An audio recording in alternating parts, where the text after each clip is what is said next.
For 2 months, I worked as a volunteer in Rocinha, Brazil's largest favela.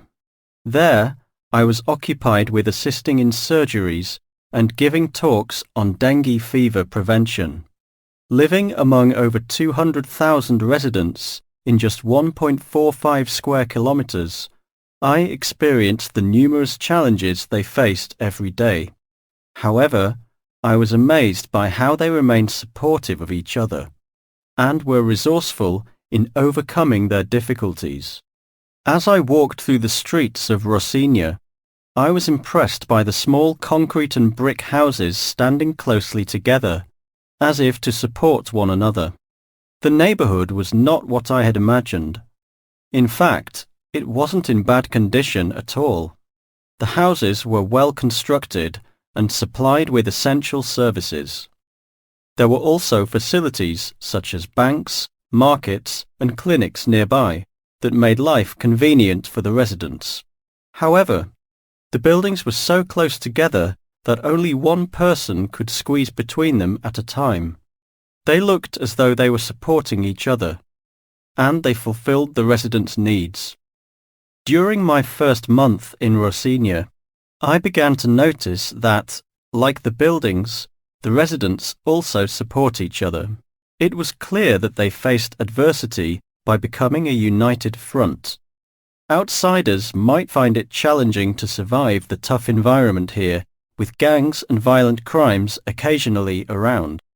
However, for Rocinha residents, it's actually these challenging experiences that bring them closer.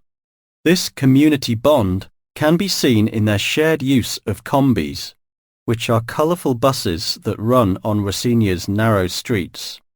The drivers are residents who often invite neighbours heading the same way to join their ride. This gesture demonstrates their unity and care for one another and lowers individual transportation expenses. Building on this sense of unity, Rocinha's community-run tour company is an excellent example of residents working together to generate income. Against the background of Rio de Janeiro's skyscrapers, which create a scenic skyline next to sandy beaches, Rocinha is a unique tourist spot. Taking advantage of tourists' interest and curiosity, the community organizes tours of the favela, which enable tourists to contribute to Rocinha's economy in return. Walking through the streets of Rocinha, I couldn't help but notice the contrast between the favela's small, crowded houses and the huge modern skyscrapers just down the hill. But what really stood out to me was how the people made the best of their situation, despite the wealth gap. My 2 months in Rocinha gave me experiences that went beyond my expectations and changed my perspective. Rocinha may be a challenging and dangerous place to live, but it is also full of generous, friendly and hard-working people. My experience taught me that I was wrong about favelas.